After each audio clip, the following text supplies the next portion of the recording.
friends, how are you all? Hopefully, all are doing good. Welcome to my channel. Did you know that the average person spends about 1.5 years of their life in the bathroom? That's a lot of time in a small space.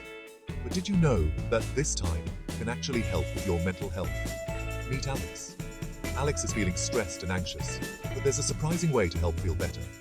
Cleaning the bathroom can be a great way to relieve anxiety and depression. The physical activity helps release endorphins, which are chemicals in the brain that make you feel happier. And there's more.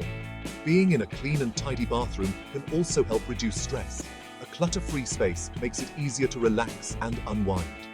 Alex feels much better now. A clean bathroom not only looks nice but also feels good. Remember, we spend a significant amount of our lives in the bathroom.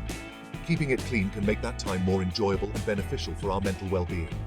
So next time you're feeling stressed or anxious, try cleaning your bathroom with Brazos toilet cleaner. You might be surprised at how much it helps. Take care of your space. Take care of yourself. If you like this video, please subscribe to the channel and share the video to your near and dear ones.